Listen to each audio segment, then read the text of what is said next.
Ashanti is a kingdom renowned for gold and its wealth of gold. And this is something which the British have known for many decades. Yeah. And he decides then, having stripped it of its regalia, to blow it up with dynamite and to set fire to the city, to show what happens to those, who cross the British, as it were. Right. And this he does. He marches back down to the coast. While he is on his way back to the coast, so halfway to Cape Coast, which is still the British capital, not Accra at the time, the Ashanti's envoys catch up with him, and there they do actually agree to the surrender terms which the British are demanding, which are very severe and humiliating, and they hand over more treasure. Then some of the treasure is auctioned off by the British soldiers amongst themselves at Cape Coast, and some of it is taken back in triumph to London, presented to Queen Victoria, and sold off in London. My people, today we're stepping into one of the most powerful and uncomfortable chapters of African history. In 1874, British troops marched into Kumasi, the capital of the Asante Empire, one of the most powerful kingdoms Africa had ever produced. They burned the royal palace to the ground. And then they did something that would echo for generations. They looted it. Golden masks, ceremonial swords, sacred objects tied to kinship, spirituality, and the authority of the Asante nation. These weren't just treasures. They were symbols of civilization. Some of those objects ended up in British museums. Others were divided among aristocrats and military officers. And astonishingly, some of them are still sitting in British Army dining halls today, treated as trophies of empire. But this story is not just about looting. It's about resistance. It's about empire. And it's about a question that still divides the world today. Who owns history? You see, when we talk about colonialism, we often focus on borders or politics. But there's another dimension that we don't talk about enough. Cultural theft. Across Europe today, thousands of African artifacts, Benin bronzes, sacred objects, royal regalia, symbols of entire civilizations, many worth millions of dollars today, by the way, are still sitting in museums and private collections. And that forces us to confront a difficult question. What does real restitution actually look like? Today, I'm joined by former BBC journalist and historian Barnaby Phillips, whose new book, The African Kingdom of Gold, Britain and the Asante Treasure, uncovers the extraordinary story of what happened when the British Empire collided with the Asante Kingdom, and what it means for the fight to reclaim Africa's stolen heritage today. My people, I need you to gather the family around for this one, because this history, you will never learn about it in history class. This is The Breakdown.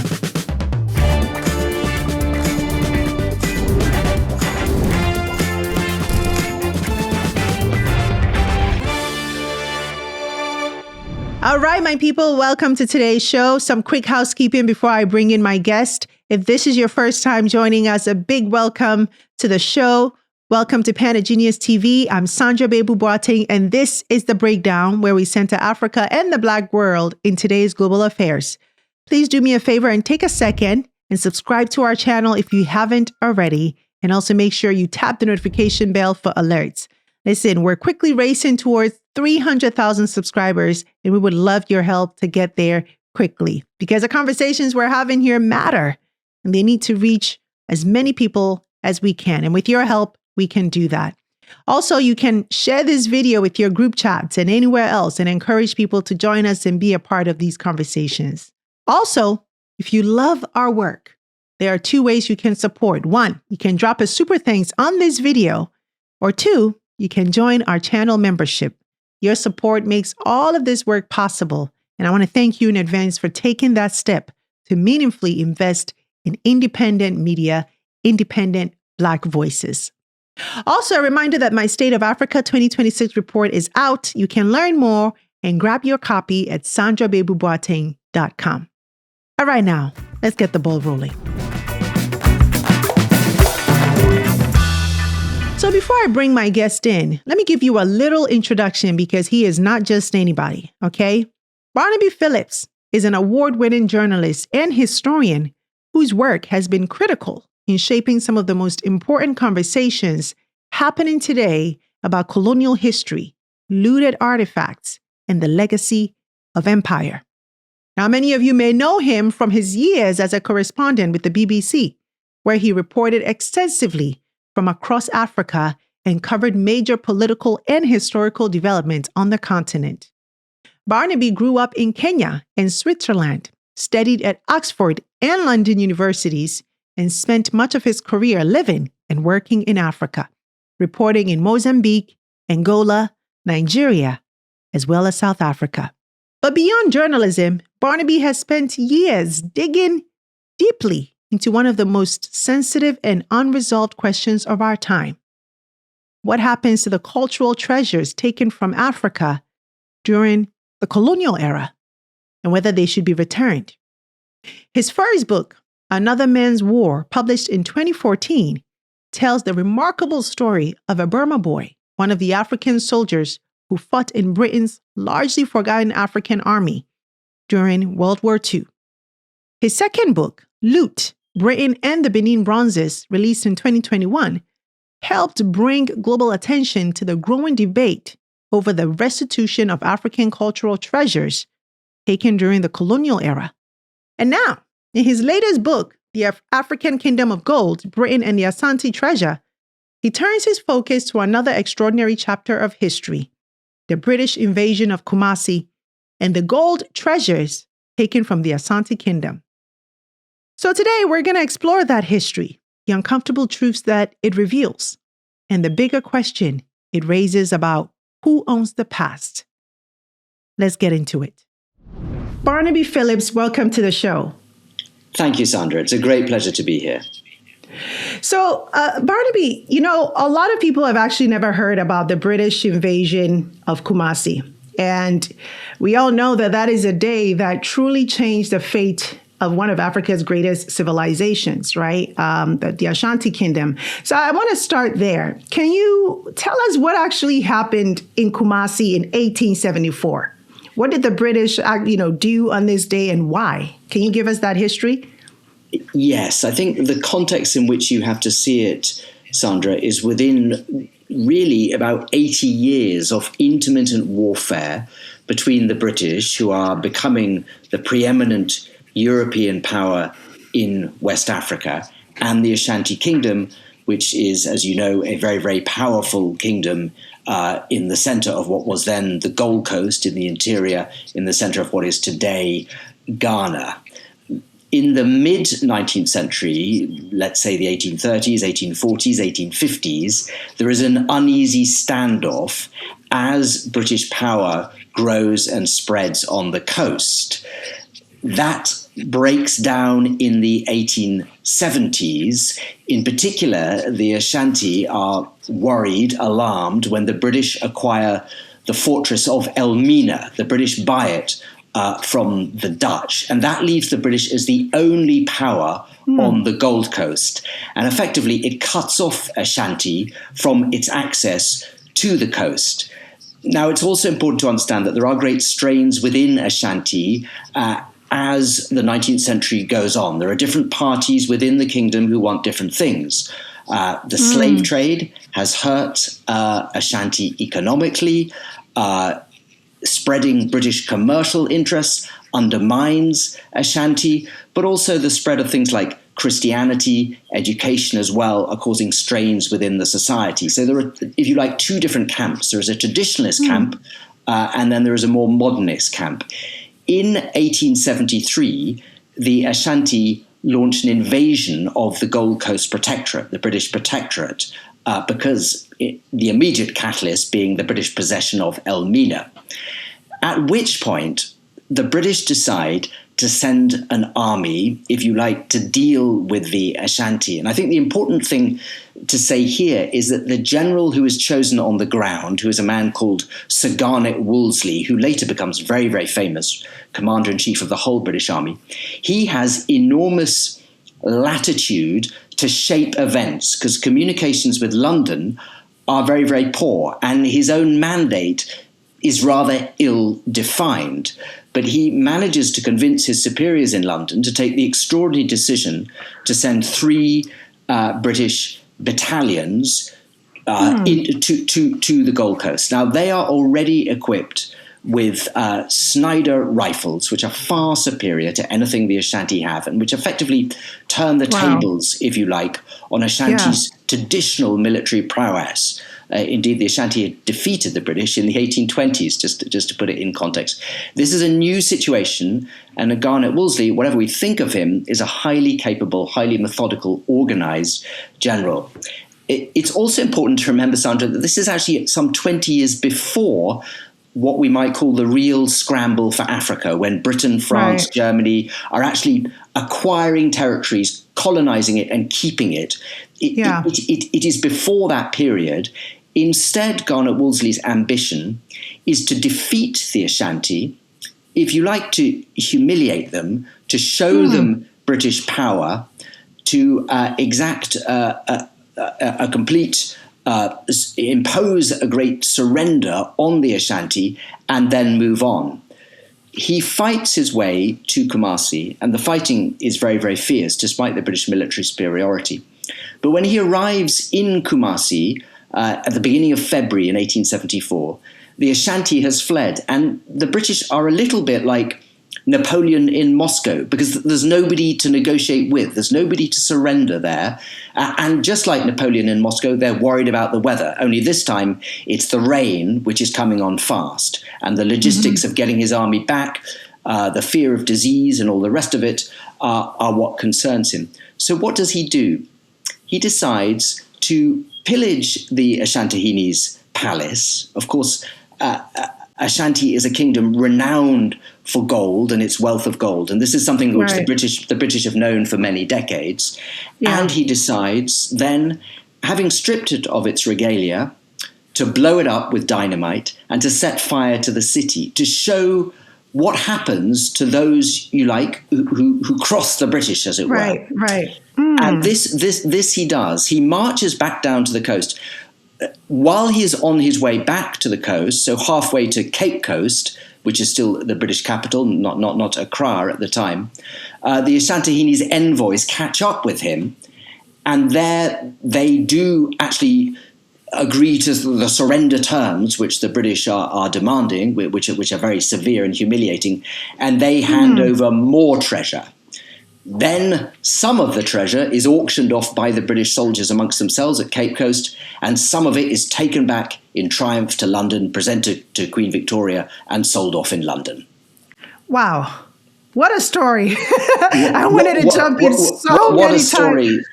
What a story, Sandra. And even, I hate to tell you this as well, to bring extra complexity, the British returned to Kumasi in 1896 and invade one more time, only this time they are not even opposed. By this time it is the Asantehene Prempeh. He allows them in, and they loot the palace a second time and send Prempeh into exile, as you probably know, and he does not return from the Seychelles until the mid-1920s, which is, another extraordinary moment. Fascinating. So you mentioned this was not the first time that the British fought, the Ashantis. Actually, according to historical records, they fought in the Anglo-Ashanti wars.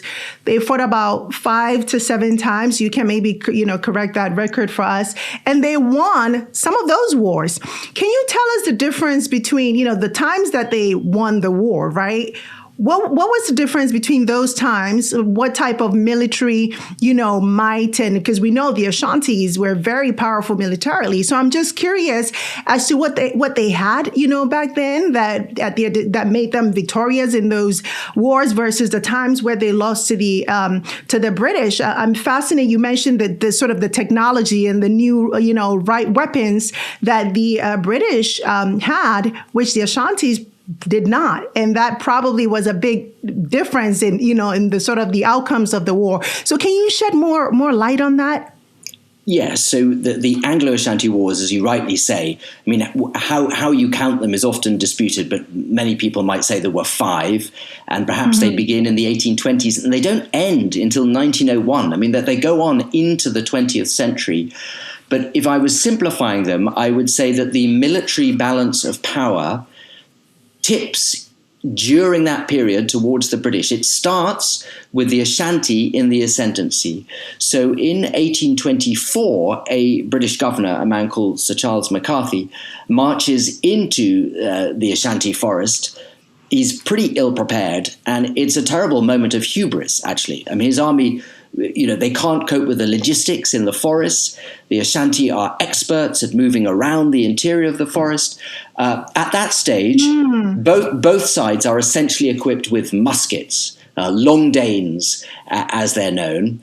But the Ashanti are on home territory. They use even noise, smoke, to spread fear through the forest. And Sir Charles McCarthy and his officers are hopelessly outmanned. And in fact, Sir Charles McCarthy is killed and he is decapitated. And indeed, the whereabouts of his skull, in fact, is one of the enduring mysteries of subsequent Anglo-Ashanti wars, believe it or not.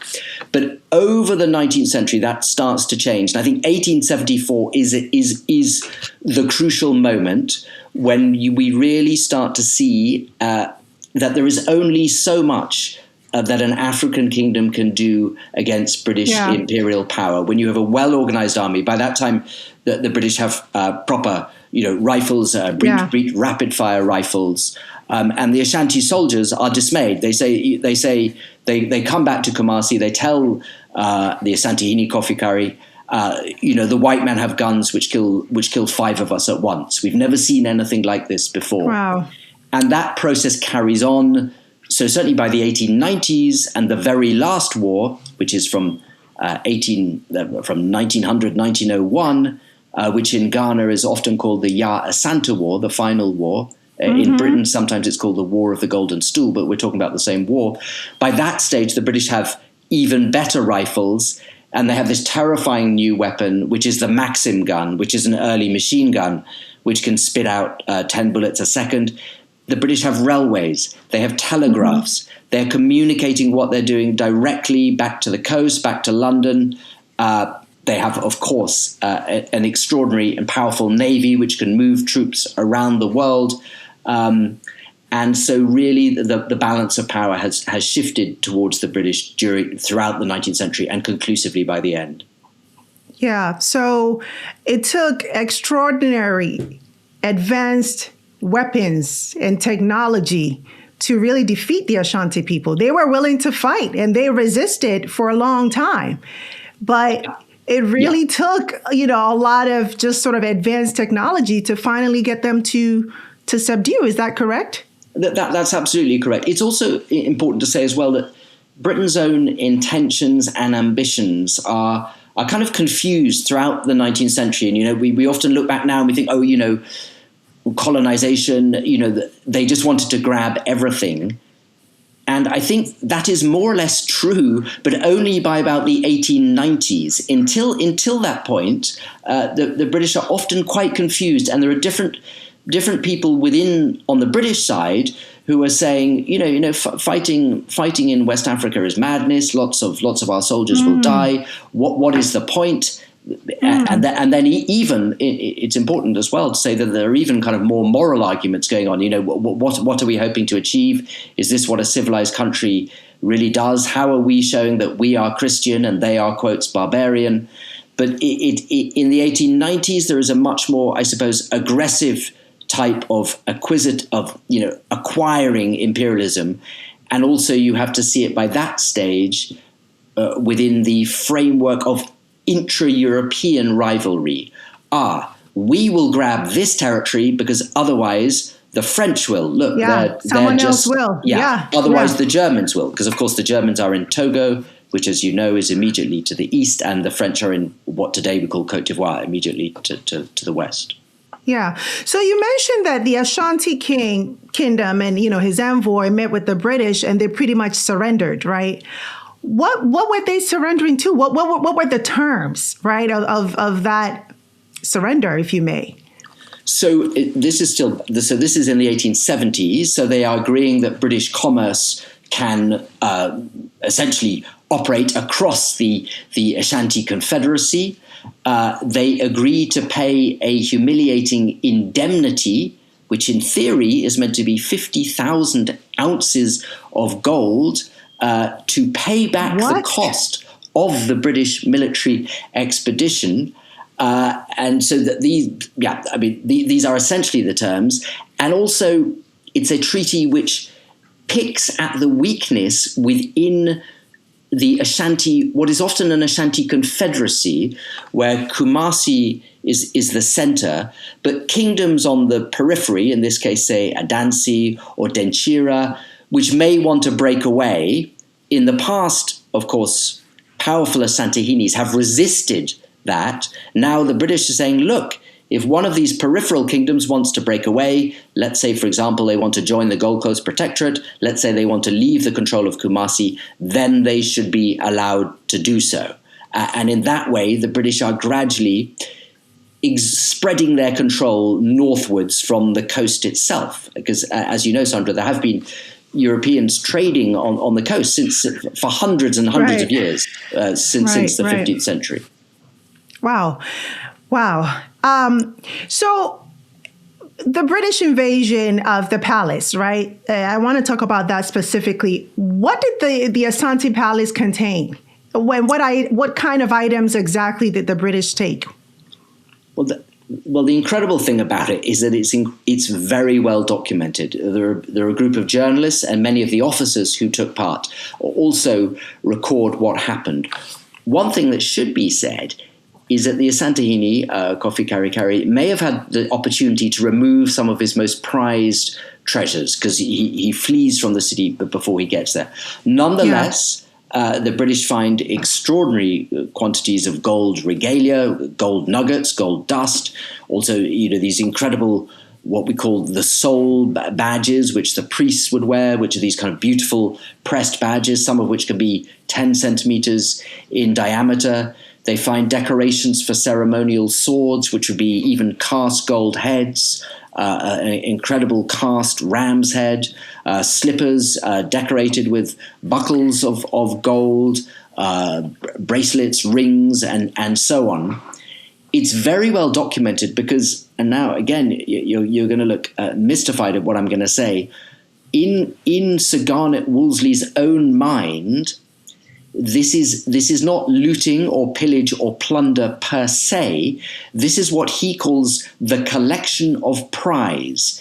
And he appoints prize agents who are some of his most senior officers, and they are meant to list, inventory everything they take, so that when it is auctioned off in Cape Coast Castle amongst the British officers, there is a list of what everybody pays, and then that money is used for example, for widows, for the injured, within the British Army. So no matter how hypocritical or self-serving it seems today, there is a kind of system at play. I mean, but by means of context, Wolseley has already been personally present at two of the most notorious previous episodes of colonial plunder, which was the British Army in India in 1858. And in fact, he was in Peking, Beijing in 1860, when the British Army plundered the Emperor's Palace, the Summer Palace, along with the French. And so he's seen these kinds of plunders before. And in his own mind, he's tried to sort of formulate, I guess, a logic and a structure to how they should go. I mean, I know that sounds pretty extraordinary today, but that is the mindset. Wow. Gold in the Ashanti Kingdom wasn't just about wealth, right? It represented so much more. It represented spiritual authority, ancestral power, as well as political legitimacy.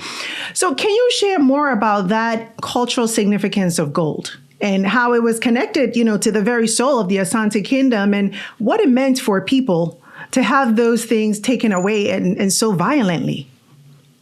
Yes, you've absolutely said it right. I mean, gold is the vital commodity. You can't talk about the rise of the Ashanti at the end of the 17th century, beginning of the 18th century, without talking about gold. It is the commodity that gives the Asantehene political power. It is the commodity that draws the outside world in, the terms under which the Asante negotiate, say, with the British, the Portuguese, the French, over many, many centuries.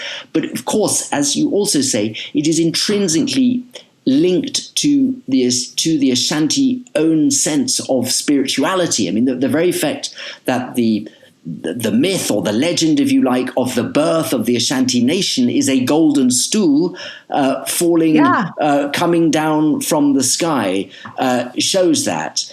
And you're absolutely right. This is, I guess, another case where what to a plundering colonial army are trophies or souvenirs, or frankly just treasure, if you like, that has an intrinsic value of gold, which is appreciated internationally, can have a spiritual dimension, a religious dimension to those from whom it is taken, that will mean nothing once that treasure arrives in London, in this case.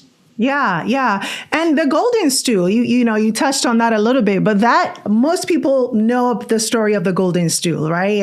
And the story of Ya Asantua and how she stood, when all the men were hesitant, she said, I will go fight because of the importance of the golden stool to the Ashanti Kingdom. So the golden stool, why was that moment so critical? Why did that spark such an uproar from the Ashanti people when the British tried to take that?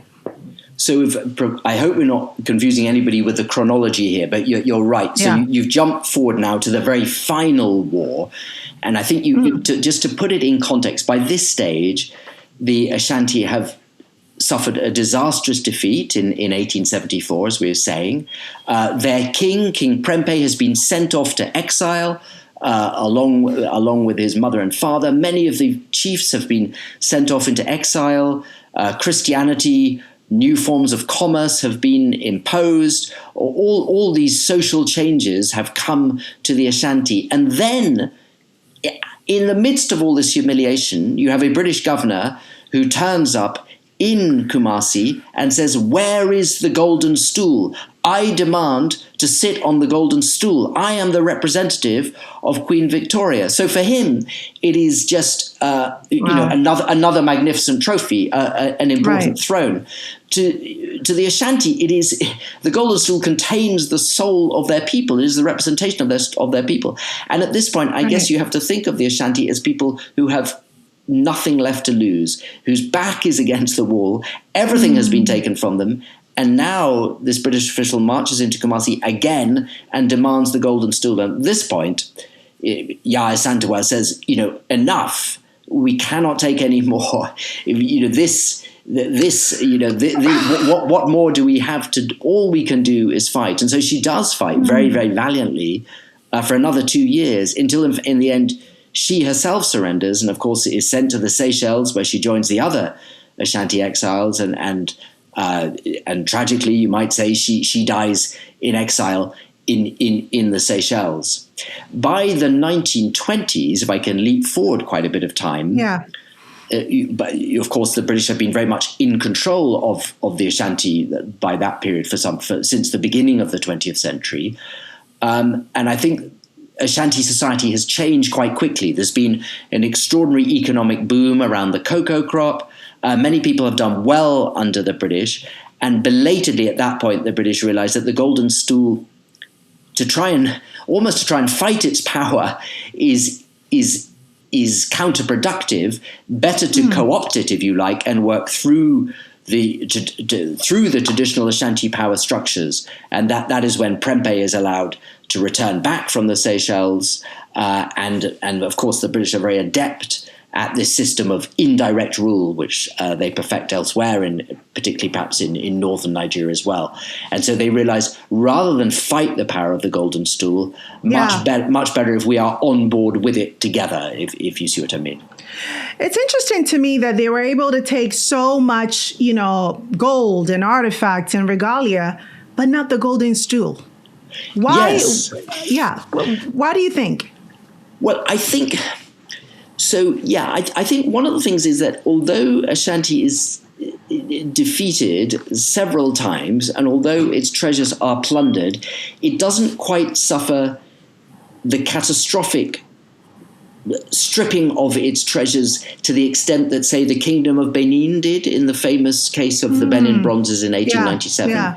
Yeah. Partially that's because often there's, people know the British are coming, there's time in which certain treasures can be hidden, and also a lot. Ashanti is a confederacy, and so there are different regalias in different places, different minor kings, and so some of that regalia can be kept intact and away from the British. I think it's also worth raising another point, Sandra, which is, I suppose, ironic, which is that a lot of the Ashanti regalia traditionally would have served a certain purpose over a certain number of years, and then it would have been melted down and recast again by the very skilled gold craftsmen around the Ashanti. And in fact, ironically, many of the treasures which were looted by the British in 1874 and again in 1896 have perhaps been preserved longer in their intact form because they were taken away and they were never melted down, if you like. It's a case of objects acquiring a new meaning, right, even through their looting or their plunder, or you might say through their theft, if you like. That when they come to Europe, in some cases, they are treated as objects of art, objects of aesthetic value. They are put behind glass cases in museums, and they're not shaken around at festivals and celebrated, and they lose that spiritual meaning, and they are preserved in a different way. And appreciated in a different way in the European context. Yeah. And I want to come back to that because that's a very important point that you raise. But one of the fascinating things, about your book is that it doesn't just trace the war, right? But it truly traces what happened to the objects after they were stolen. So can you share more insight into what the British soldiers actually did, right, with some of these things? You kind of touched a little bit on it, but, where did the soldiers keep some of these pieces? Where they sold, for example, when they got to Britain, how many ended up in museums, as we know. So can you tell that story of what happened after they were stolen and left Ghana? Yes, I can. And I have to admit, I really do love tracing the provenance of these pieces and working out the different owners, the different institutions. But the most important sale of that incredible treasure that the army comes back with in 1874 is held at Garrard, which is the Crown Jewellers in Piccadilly in Haymarket in London. And in the spring of that year, Garrard buys all the treasure from the army for £11,000 at the time. That's a large quantity of money today. And then they auction. A few treasures are presented to Queen Victoria herself, the British Queen at the time, and then most of them are sold off at Garrard's. And so different British aristocrats, wealthy individuals go there and buy it. And the newspapers at the time talk about, I quote, a craze for Ashanti regalia. It's all the fashion. It's this exotic new type of gold jewellery which has suddenly appeared on the London market. And so wealthy individuals want to buy it. There's a man called Richard Wallace, who's a very, very wealthy art collector, famous today for the Wallace collection, if anyone knows it, in London. And he spends the most money. He spends, at the time, I think about £1,300, and he buys up some of the most treasure. I think he thinks that this is a prestigious thing to do, as he, I suppose, tries to solidify his own status within British society. But of course, it's true as well that the big museums are hovering and are gathering and are interested, and their interest is a little bit different. I suppose it's more what you might call today anthropological, ethnographic. They don't know much about this civilization in Africa. They consider it a barbarian civilization, but they are nonetheless impressed by the gold work, and so they want to acquire it. They're impressed by the skill, and so they want to acquire it. And so, in particular, two big museums in London. One was the South Kensington Museum, which is today the V&A, the Victoria and Albert Museum. It buys up treasure. And then, of course, the British Museum, which so often features in many of these discussions, it buys up treasure in 1874. In fact, I should say the British Museum is a little bit frustrated in 1874 that it doesn't get, quotes, enough, that others have got more. And so when the British Army comes back in 1896, having looted the palace the second time, if you could bear with me the story, the British Museum actually acquires a lot more in 1896. And so that's why still today the British Museum has, it has a large Ashanti collection, but probably more specifically, maybe some 500 or so objects taken in the Anglo-Ashanti Wars, of which about 330, I think, off the top of my head, are of gold. So they have the largest museum collection in Britain. Yeah. So are these essentially seen as or celebrated as trophies of empire, if you may? Or, I'm just curious if there was any debate in Britain society at that time about whether this was this was theft, or if it was just celebrated as like trophies of war. How would you explain that? So to many people, they are trophies of war, and you can see this, for example. So there are cases where, say, an Ashanti gold badge is put on a British silver plate, a much larger plate, and then it's stamped on the back, taken from the palace of, as the British called him, King Coffee, King of Ashanti. So they're absolutely trophies, or sometimes there's a famous, beautiful golden ram's head which ends up in an officer's mess, and the British, the Royal Artillery actually, they put it on a golden. They put this golden ram's head on a stand, and it's held aloft by statues of African boys who are dressed only in loincloths, and they're holding it up, and then around the base they write the names of the battles that the British fought. So that in those cases there are trophies. As to your question of whether there is a debate, yes, there are the beginnings of a debate, and there is more of a debate in the 1890s than there was in the 1870s. But if you bother to go through the parliamentary records, yes, there is already a diversity of opinion within Britain. For example, there are a lot of MPs in Britain, members of parliament, who are anti-imperialist, often, in fact, because they're Irish, because Ireland is part of Britain at the time, and they're gradually moving towards Irish independence.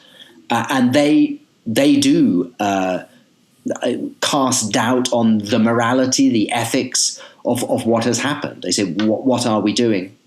That debate as well, if I can just step back a bit, about whether an army has the right to plunder, if I can put it that is a debate that has taken place throughout Europe, throughout the 19th century. And ironically, after Napoleon had been defeated back in 1815 by the British are instrumental in returning the treasures Napoleon took to various European countries. The French stole these, so we're giving you back the Netherlands, Austria, dukedoms in Italy. So if you like, the precedent is there, but when you go through the legal arguments, most people still in the 1870s are saying, yes, we are heading towards some rules of law which we ought to follow, but we don't really think that these rules of law ought to apply when we are fighting, quotes, a barbarian tribe in Africa, as they would say it.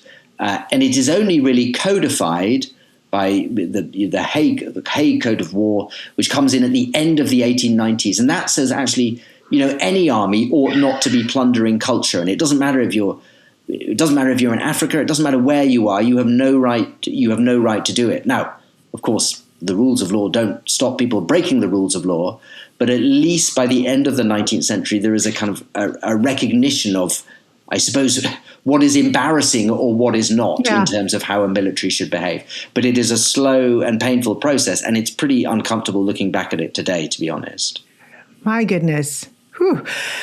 You mentioned that, as you were researching for this book, you actually uncovered something incredible. You talked about sort of the golden ram's head, right, which was one of the treasures that was stolen. And it appears that it was sitting in a British Army officer's dining hall. And, tell us about that. Apparently you tried to actually go see this for yourself and you were stopped. You were told no. Can you tell that story? Yes, I mean, I actually think this is perhaps the most, talking from an aesthetic point of view, maybe the most beautiful golden cast object which the British took in 1874. And we know exactly who took it. It was a man called Lieutenant William Knox. He took it in that night from the palace. And he did it, and he and his fellow officers from the Royal Artillery did a special deal with Garnet Wolseley, the commander, where he allowed them to buy it and to take it back to the Royal Artillery. It's called the Officers' Mess. As you say, it's like a dining room. And it's there as a trophy, and it's been put on this pedestal. It's held up by statues of African boys. And in fact, ironically, it actually sits next to an amazing silver cross, which the same officer, William Knox, looted from Magdala, which is in Abyssinia, Ethiopia, a few years earlier. So these two trophies sit side by side, but they are very jealously guarded. And although it is a part of the British Army, they don't belong, say, to the British Ministry of Defence. They belong to a private charity, a private property of the Royal Artillery's Officers' Mess. And I tried very diplomatically for a long time to go and see it, and I was basically rejected. So it was frustrating, actually. And why do you think that's why do you think they reject? They don't want people to see it, the public to see it. I think they probably thought I was, I suppose any publicity is bad news and trouble and potential embarrassment. And I've been in touch with other people who've had similar frustrations with the Royal Artillery, and the explanation that has been passed on to me is, you misunderstand the purpose of a military trophy. I'm explaining what they would say. That these were objects seized in battle that honor our colleagues who were seized in battle. So it's impossible, honor our colleagues, who died in battle. So it's impossible for us to return them, just as we would never seek, if something was taken from us, we would never seek to have it back.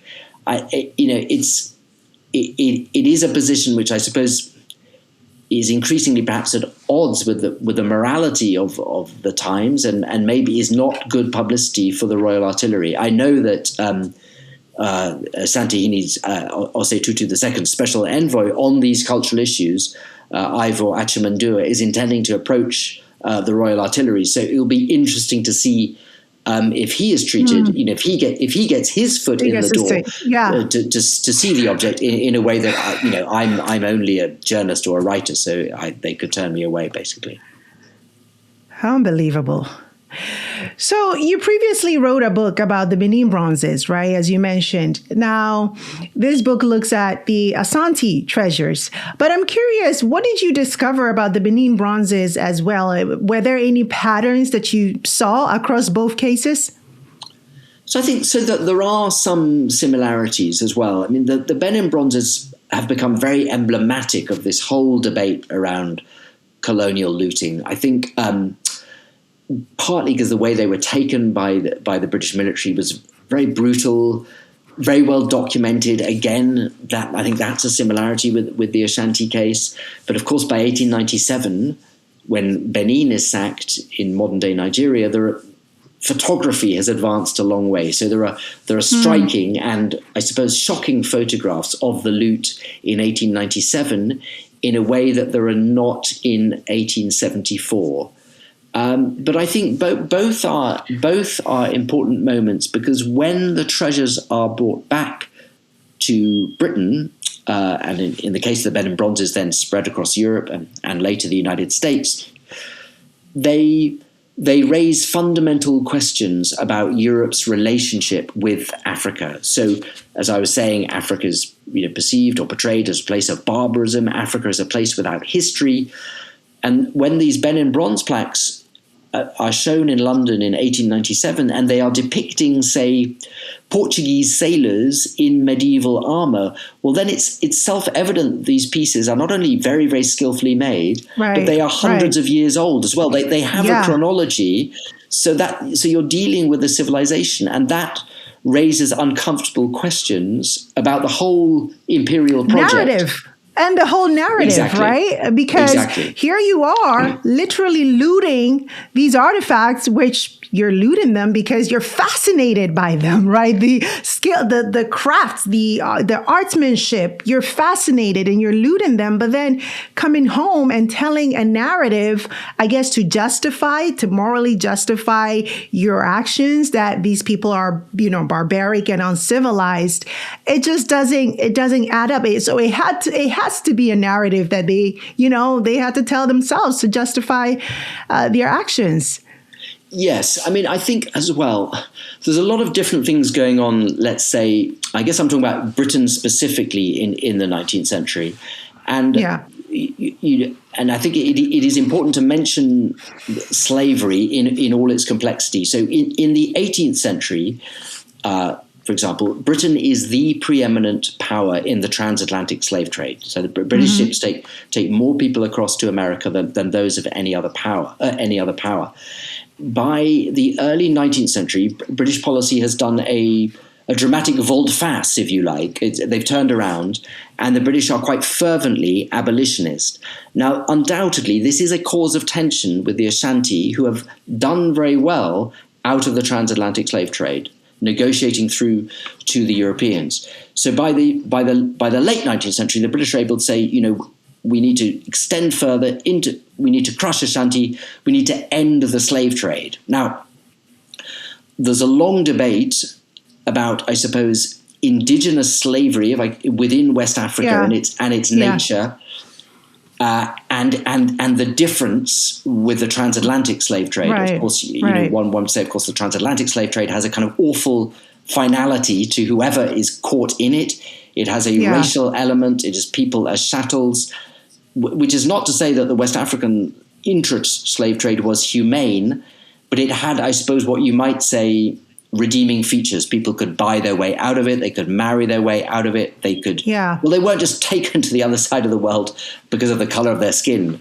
But these tensions are playing out, and the British are talking about stamping slavery out, ending human sacrifice. So there is a moral zeal, I suppose, that combines with perhaps you might call it a commercial greed and a sense of racial superiority. And it's those three things together which I guess give the British such confidence, combined with superior modern technology, to do what they can in West Africa. Yeah.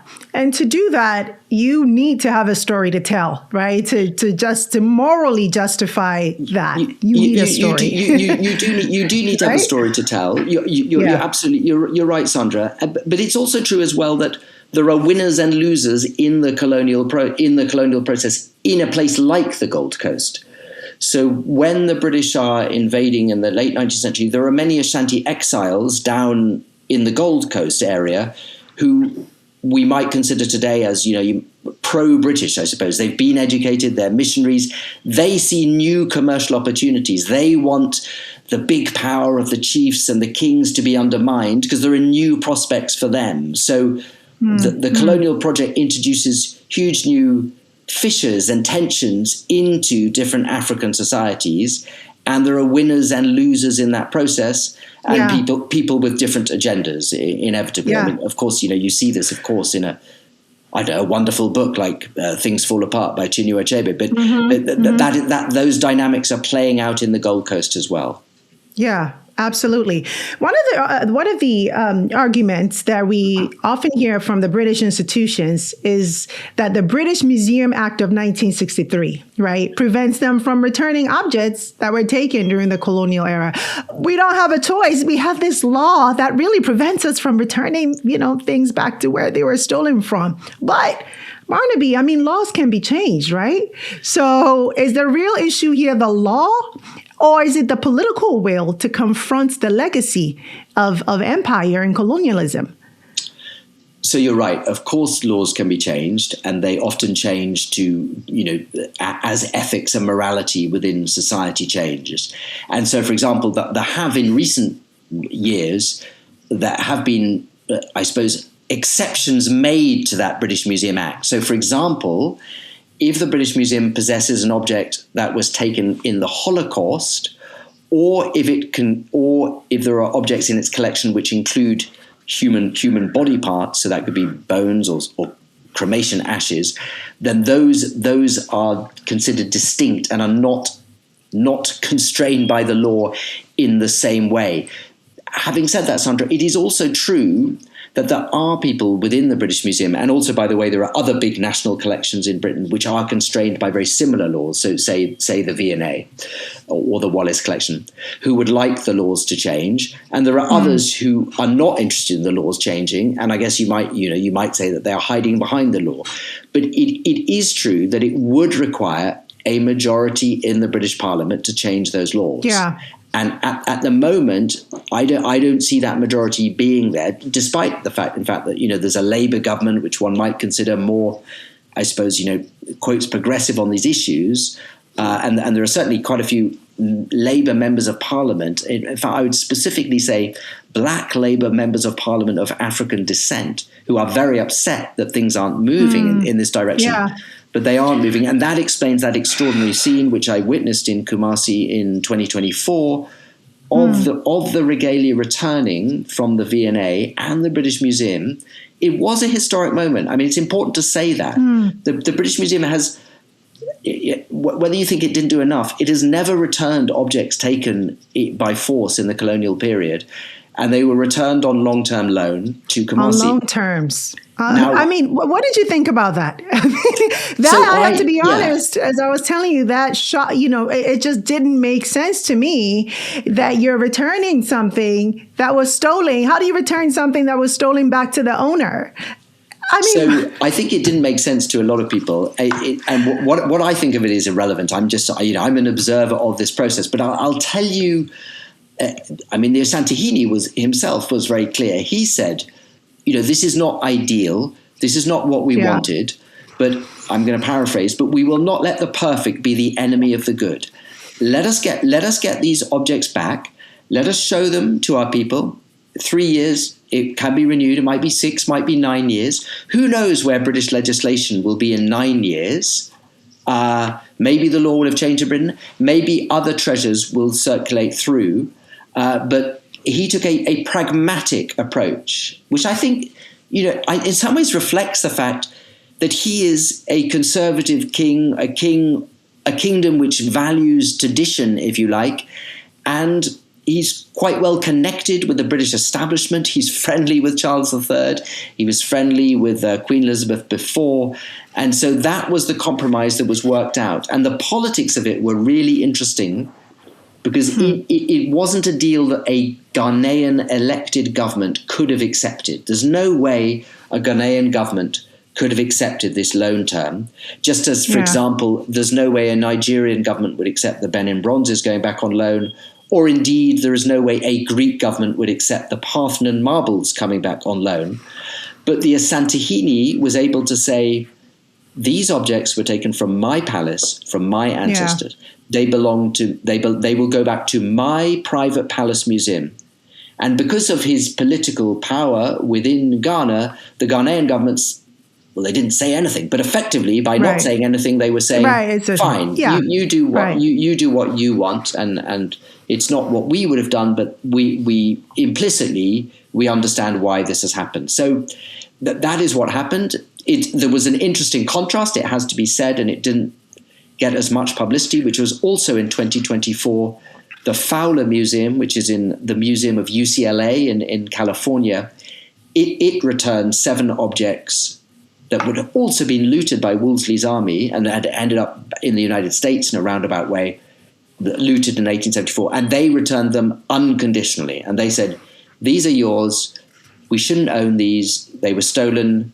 And what you do with them next, whether you use them in festivals, we're not insisting they remain in a museum. Whereas the objects that came back from Britain, the loan terms are quite strict. I mean, they've gone into the Mancha Palace Museum. I'd advise all of your listeners and viewers, if they get the chance to Kumasi, please go and see them there. Mm-hmm. But, they are definitely museum pieces, if I can put it like that. They're in an air-conditioned room with an alarm, with safety all around. They're not being embraced at festivals. And so it is an inconclusive and messy, and I think, Sandra, from your facial expression, an unsatisfactory ending or a stage that we're at. But that's where we are, I'm afraid.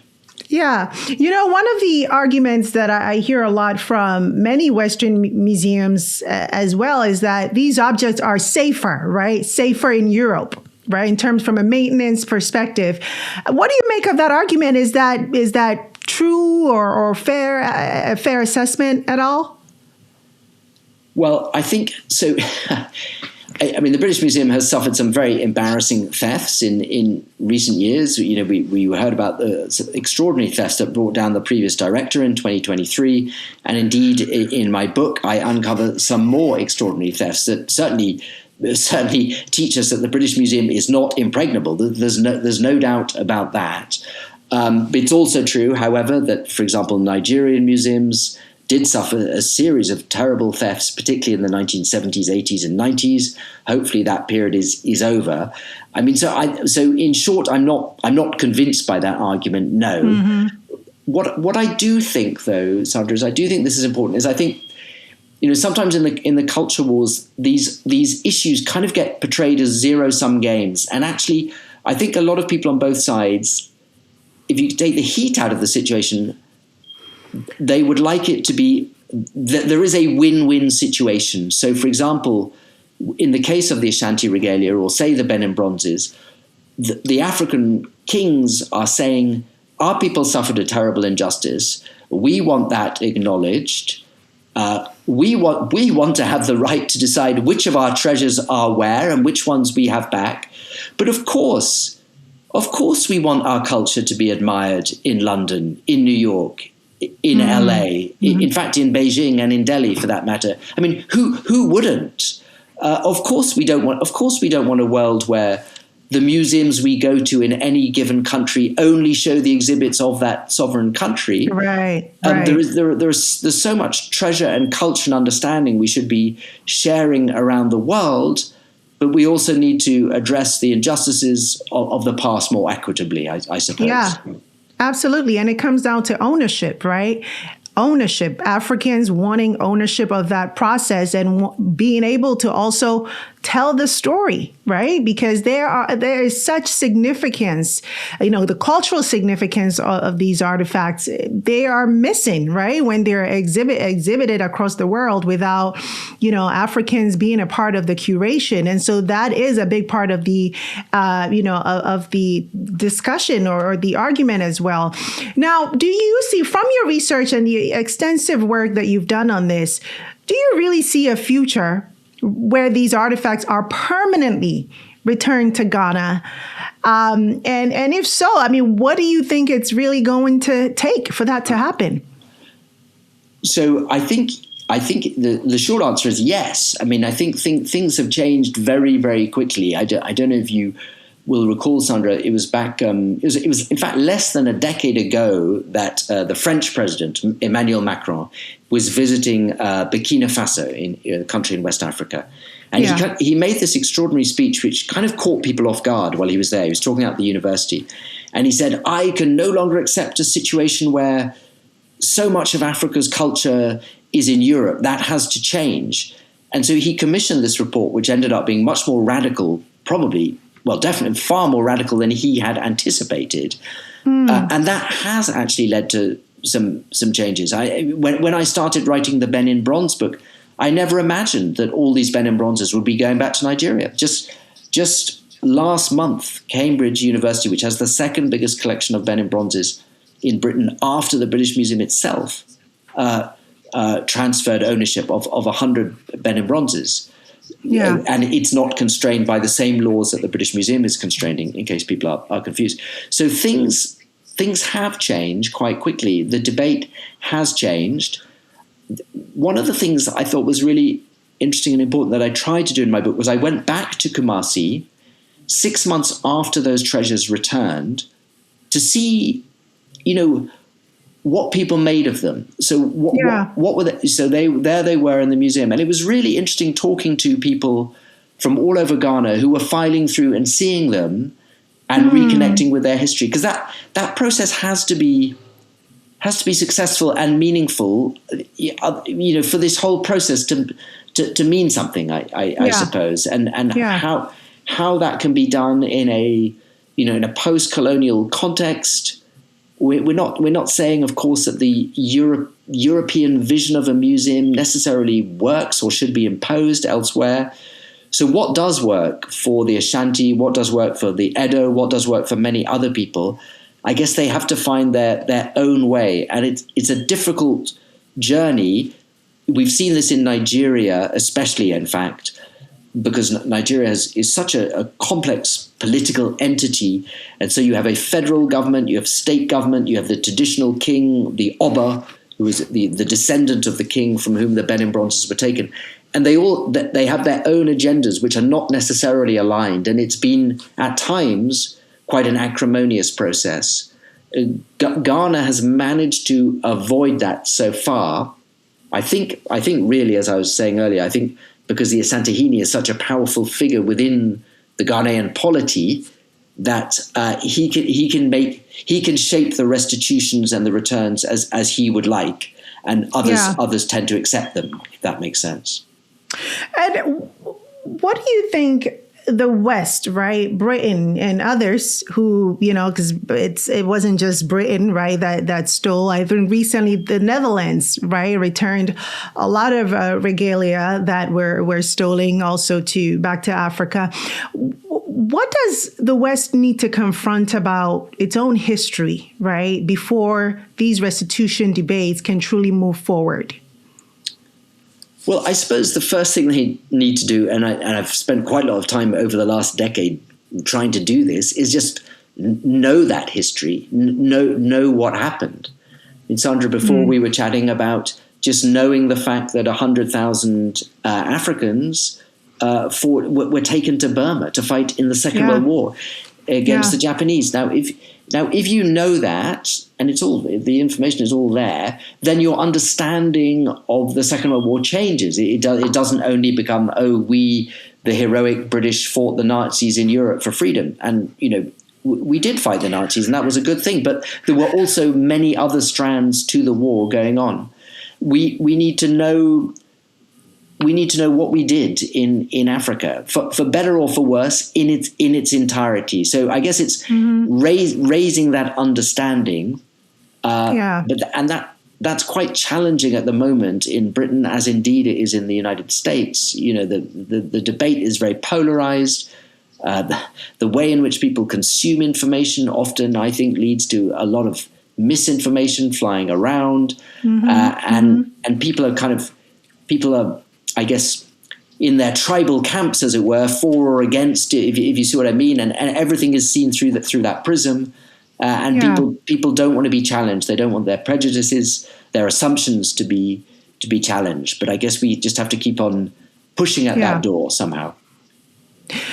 And Barnaby, you've pretty much dedicated much of your career, right, to telling these stories. And I would like to know, and for our audience, why is this work important to you personally, right? What is your goal? What is your end goal? Ultimately, what would you like to see happen? Well, without wanting to get too sentimental about it, I've always, I've had the immense good fortune to spend a lot of my life in Africa, including my childhood. It sounds like a stupid thing to say, but Africa has always treated me very well. I've always, I've met many wonderful people, had many wonderful experiences.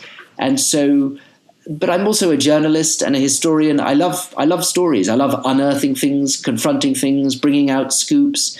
And if you can marry those two things, because I have to be honest, Sandra, there are parts of African history which I am not qualified to tell, and it shouldn't be me telling it. I'm not an Ashanti or an Edo anthropologist. Their own stories would be different. So what is it that I bring to the party? What I bring to the party is I have some access and understanding of the British establishment, of how British institutions work, our great, our universities, our governments, our museums. And also I have some I guess, political understanding of Africa. And I can bridge that gap between and perhaps, educators are wrong. It's a rather grand sounding word, but inform British people. Inform British people. And so I guess I do feel qualified to try and talk about the British legacy in Africa. And that's an area of expertise, which I can try and carve out for myself. Yeah. And I think the work that you're doing is really important because, to be honest, there's not a lot of documentation on this, right? Especially from Africans' perspective, right? And as you rightfully mentioned, it is important for Africans to be telling these type of stories, as well. But unfortunately, there's just not enough, documentation. And so your work is really critical in raising, awareness, but also helping those of us, right, who the new generation, at least, who want to learn and want to be aware of this history, because there's just so much that we don't know about our own history. Well, that's very kind of you to say that. I think we also have to say someone like me faces huge advantages in this process. I've got to be very frank about this. That the sheer volume, let's say, of British historiography about the pillaging of Kumasi in 1874 and 1896, or the sheer volume of British writing about the pillaging of Benin in 1897, compared to what you could find as a scholar in Nigeria or Ghana, is a ratio of 100 to 1. It's all in the archives here. If you take the trouble, it's all here. It's all in our newspapers. It's all in our big institutions. We have the information, so it's kind of incumbent upon us to do that. Now, partly, there are well-trodden reasons for all of that, which I'm sure many of your viewers will know. Partly, of course, it is a fact that reading and writing literacy was one of the great powers which the British had, which a traditional African kingdom did not have in the 19th century. And so if you were an Edo historian trying to write the history of 1897, well, you would require other skills which I don't have. You'd go deep into the villages, meet all sorts of old people, hear oral histories, and you would end up writing a different kind of book to that which I've written. I mean, a book that would be no less important and perhaps far more important. And so I say it's incumbent on historians around Kumasi, it's in Benin City, in all these places, to write their alternative histories, if you like. Yeah. Thank you, Barnaby. So to close us out, tell us what you're working on now or next, right? What's sort of the next big project that we can expect from you? And, for people who are interested in your book, where can they, get a copy and just keep up with the work that you're doing? Well, thank you. So, my book has only just come out in the UK this week, and it's coming out in the States in April. So, to be absolutely honest, Sandra, I've barely caught my breath. I'm doing lots and lots of publicity around it, and great. And then I'll try and think of a new project. I'm doing a lot of teaching actually in London on these subjects, which I'm enjoying with university graduates. A lot of speaking and talking to friends in Kumasi, and hoping perhaps to be able to take the book there and maybe towards the end of this year, which would be amazing. But that would be great. Here's the book. The there African it Kingdom of is. Gold. Yes, I'm going to be reading my copy. I'll be on vacation in 2 weeks, and that's what I'm reading on vacation. So I'm pretty sure I'll talk about it again once I actually go through the whole book. Okay. Wonderful. I'm looking forward to it. So you can find it online wherever you are, or hopefully a good bookshop near you. Anyway. Yeah. Barnaby, thank you so much. This has been such an eye-opening conversation. And I have one more very, very important question for you before I let you go, which is I want to know, what is the most valuable African object that is still being held in Europe that you discovered during your research? One that a lot of people don't know about. But I want you to share that exclusively with our members. So if it's okay, I'm going to end here, and then we will continue very briefly for our members only. Is that okay? So I had one extraordinary discovery when I was... Oh, wait, don't answer yet. I have to end this and start. Okay, my people. So if you want to continue this conversation with us and aren't a member, this is the time. Join us now and let's continue there. See you soon.